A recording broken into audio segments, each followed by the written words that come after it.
Radio All for Peace.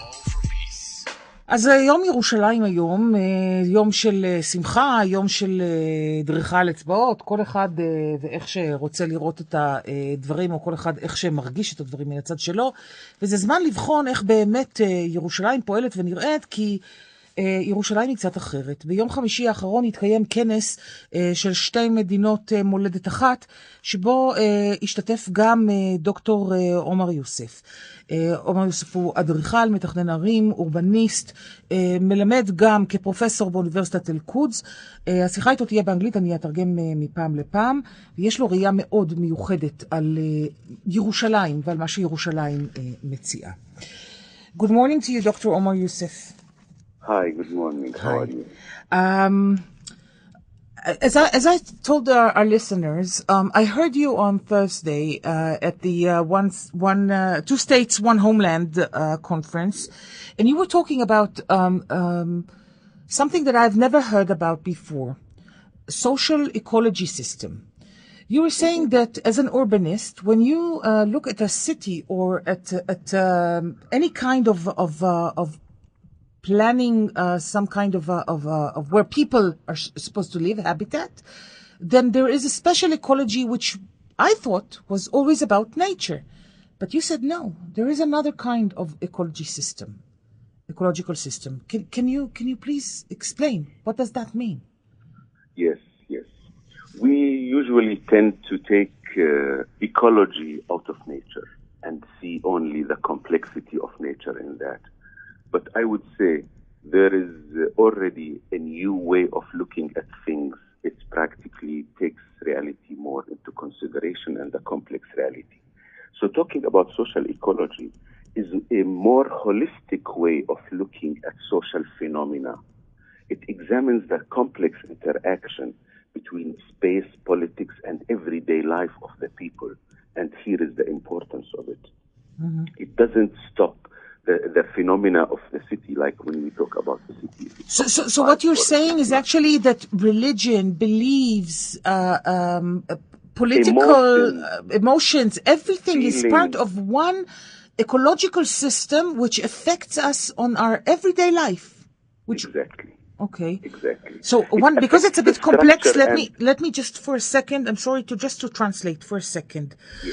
אומר דוקטור עומר יוסף, שאנחנו נוטים להסתכל על המערכת האקולוגית כמערכת טבעית בלבד, ולראות רק את המורכבות הטבעית. אבל יש היום כבר דרך הוליסטית יותר להסתכל על החיים, על המורכבות, ולראות שהמערכת האקולוגית-חברתית שבה אנחנו חיים מורכבת מהחלל, זאת אומרת גם מהטבע, אבל גם מן הפוליטיקה, מחיי היומיום, ומן הרגשות שכולנו חשים, וכל המורכבות הזו משפיעה על חיי היומיום שלנו, ולכן גם על המבנה, בין אם הוא הארכיטקטורה של הבנייה לבין הארכיטקטורה של החיים. So when we're talking about the architecture of life in a city, and you're talking about an ecological system, Jerusalem has a very specific, a very unique ecological system.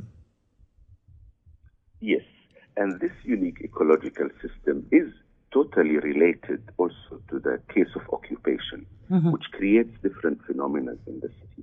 It doesn't stop at the structure of political institutions and its ideology. It influences collective feelings, emotions, the production of meaning, the way we look at things. It affects our attitudes, behaviors, and practices of everyday life. In a case of an occupied city, or if it's seen from one side as occupied and from another side as united, this doesn't change the biased reality and the imbalance in the city. So occupation produces political and social bias. It produces superiors and inferiors, occupied and occupiers, and it also presents continuously resentment, marginalization, and resistance. So it produces a polarized society. And I'm sorry to say that the experience in Jerusalem shows that we have a polarized city, nationally polarized, but also socially polarized. It affects the educational systems, it affects the media coverage, it affects it creates also an atmosphere of fear and mistrust, dominance and control. And this we can see now by the Day of Jerusalem, which is seen differently from different people. So what you're saying is actually that one of the uniqueness maybe of the ecology system, especially the ecology system of Jerusalem, is that it's being dominated by fear, and fear, begets violence. So fear and violence are one of the are both of the maybe two of the main forces that create this special ecological system. Of course, these are. It's not only, but it's part of the system, and the clear result that the production of fear, violence, is also related to the imbalance in the city, the injustice, the marginalization of a certain national community, especially the Palestinians. Yeah. So that will always produce issues of tension, friction, and fear and violence. Okay, so automatically we are trapped as occupier and as occupied in the trap of that atmosphere, general climate, which I call an ecology because it's more complex than the act. For example, occupation is more than the act of having a soldier in occupied land or in Palestinian lands, is working in the institutions of civil administration, of managing the other nationality. It goes deeper than that. And it affects us in our practices of everyday life. Going through a checkpoint every day in the morning for a Palestinian is a generator of tension, of psychological tension, and a generator of psychological meaning. Practically without a peaceful solution or without hope, which can generate positive attitudes, we have helplessness and mistrust instead of that. And that plays a major role in the nature of everyday life. Yeah. And it affects the potentials of coexistence. So I will translate for a minute. המערכת האקולוגית הייחודית לירושלים קשורה לכיבוש, אפילו נובעת מן הכיבוש. כיבוש לא עוצר רק במבנים פוליטיים. הוא משפיע על המודעות הקולקטיבית, על חיי היום-יום. בחיים בעיר שבה בצד אחד העיר נראית כמאוחדת ובצד השני ככבושה, זה לא משנה איך מסתכלים על זה, את העובדה שבעיר הזו יש כובשים ונכבשים, יש שולטים ונשלטים.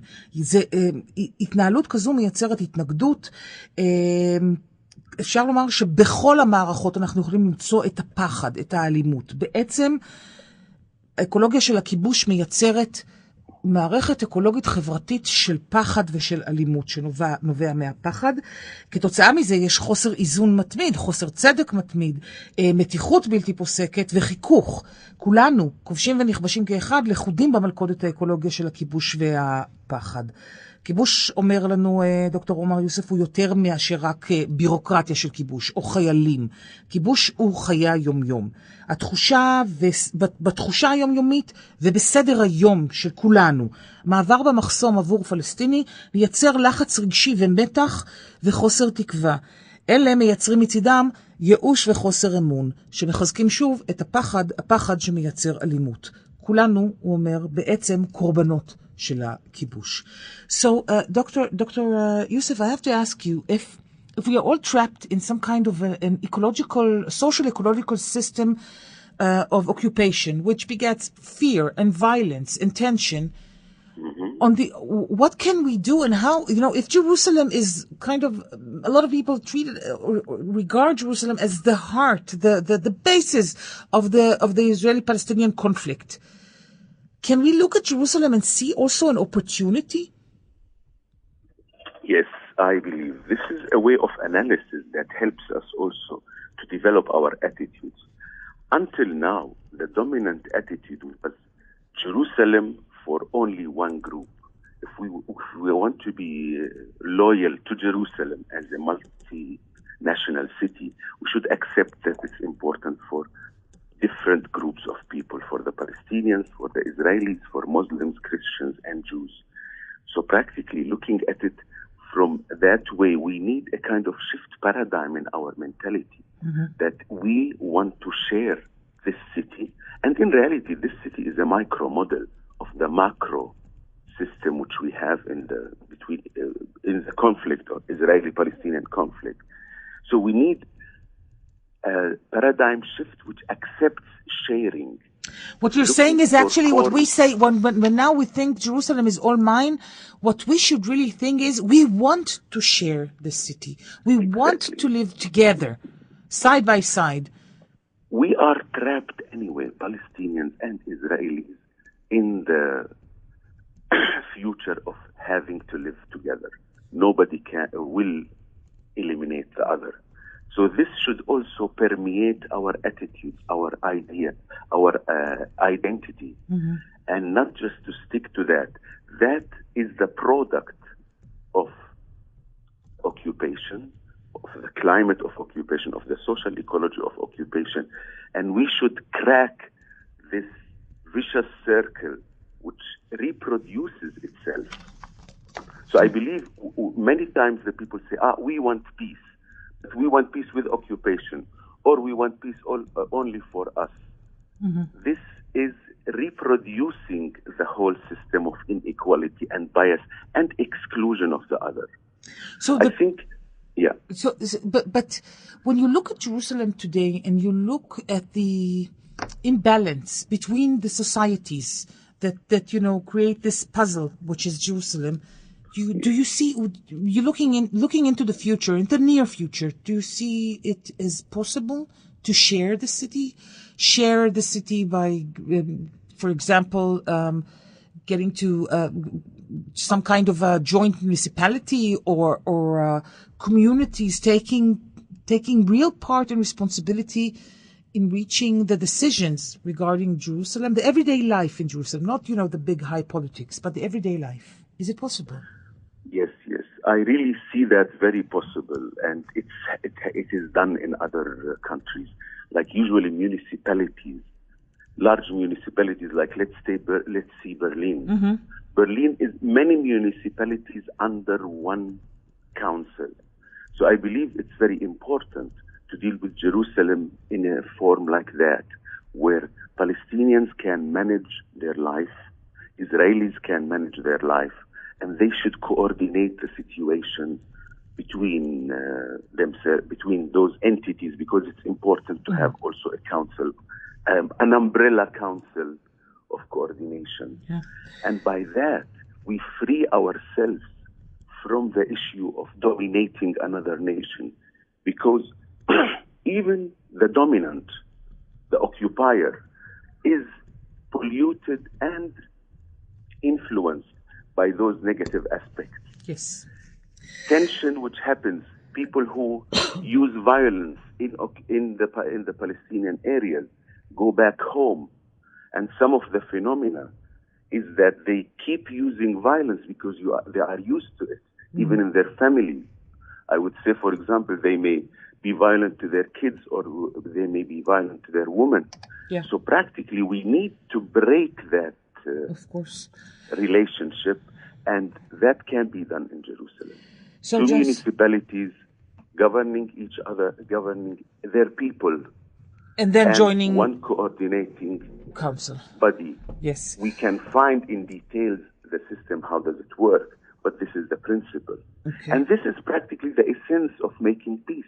Yeah, of course. So just let me translate and then you can say the okay. אומר לנו דוקטור עומר יוסף, אומר, אפשר לראות בירושלים גם הזדמנות. היום נהוג להסתכל, כל צד מסתכל על העיר כעיר שלו בלבד. אבל אנחנו צריכים לקבל את העובדה שהיא חשובה לקבוצות שונות. לשנות את הפרדיגמה הזו של כולה שלי, ולרצות לחלוק, לרצות בעצמנו לחלוק, להבין שהחיים המשותפים האלה הם לטובת כולנו. בעצם ירושלים היא מיקרו מודל של הסכסוך, של הקונפליקט הגדול. אנחנו לכודים, אומר לנו דוקטור יוסף, לכודים בכל מקרה בעתיד של חיים משותפים. הרי אף צד לא יוכל להעלים את הצד השני, או לגרש אותו מכאן. ולכן אנחנו צריכים לקבל האחד את הזהות של האחר, ולכבד. ואולי במידה מסוימת לשבור את המעגל שמייצר את אותה אקולוגיה של כיבוש, שבסופו של דבר הוא מעגל אכזרי שמייצר עוד ועוד אלימות, עוד ועוד מתח, וכולם מפסידים ממנו. וזה מאוד אפשרי, אם תסתכלו על ערים גדולות בעולם, כמו ברלין למשל, שם בעצם יש, ברלין מורכבת מעיריות קטנות רבות, שמכונסות כולם תחת עיריית גג, או סוג של מועצה מאחדת שמקבלת את ההחלטות הרחבות. יש מודלים כאלה, אנחנו יכולים ללמוד מהם, ללמוד איך לעבוד, וכך לשחרר את עצמנו מהצורך לשלוט או מהצורך להילחם. פשוט לקבל את העובדה שירושלים היא עיר משותפת. If you're looking at history, just in, one or two sentences, please. Yes. Does social climate, social ecological systems, how is it possible to change them, to really change them from the core? If we have an ecology of occupation, of fear, is it possible to change it in our lifetime? I don't know how long does it take. It's not a decision of from today to tomorrow, but we should start lessening the negative factors that affect, that produce the ecology of violence and fear. At least lessening the factors, looking for bridges, looking for ways of communication. We should start hearing each other, even if we hear unpleasant things from one another. But this is very important. I think that's the way, changing the paradigm shift, accepting the idea of sharing, and start to work in developing mechanisms that can produce a different ecology, a different phenomena. I think communication, seeing each other, since we have the wall, I don't see Israelis. Israelis do not see Palestinians. In the contrary, when you meet, when you have contact, you emphasize the human part, and you discover that many times that fear is not justified. And that fear cannot be generalized on all the nation, which happens on both occupied and occupier. Yeah. On the contrary, we see the human aspect and the humanistic features of the other. So Dr. Yusuf, we can say that in breaking the walls, we will start seeing each other, and by seeing, we will start talking, and then we can change this ecological system of fear and occupation. But it starts with communication, with dialogue, with people, meeting people, and understanding that each and every one of us has a place here in Jerusalem. Yes. Thank you so much, Dr. Omar Yusuf. Thank you. Thanks a lot. All the best for you. ורק לסיכום דבריו, אומר דוקטור עומר יוסף, הוא אומר, צריך להתחיל לראות את המשמעויות האמיתיות של הכיבוש, ולהתחיל לצמצם את התוצרים השליליים שמייצר את האקולוגיה הזו של הכיבוש ושל הפחד. לשנות את הפרדיגמה, לשבור את המסגרת, ולהתחיל לפתח איזשהו מכניזם, איזושהי מערכת שתוכל לייצר אקולוגיה חברתית אחרת, מערכת שתאפשר לכולנו לחיות. והוא מעיר ואומר שאקולוגיה שכזו, חיים שכאלה, לא יכולים להתקיים כל עוד אנחנו לא נפגשים ולא מתקיים דיאלוג. ומאז הקמת החומות סביב ירושלים, הוא אומר, פלסטינים וישראלים לא נפגשים האחד עם השני. כשלא נפגשים, לא מדברים, לא רואים האחד את השני, את הצרכים האחד של האחר. זה אפשרי, הוא אומר, לשנות אקולוגיה כמו בטבע, זה לוקח זמן, אבל לכל הפחות אנחנו חייבים להתחיל לצמצם את הנזקים ואת ההשפעות השליליות שיש למצב הנוכחי על החיים של כל אחת וכל אחד מאיתנו. זה היה דוקטור עומר יוסף, אדריכל, מתכנן ערים, אורבניסט, שגם מלמד באוניברסיטת קודס. Stay tuned. This is All for Peace. This is your station.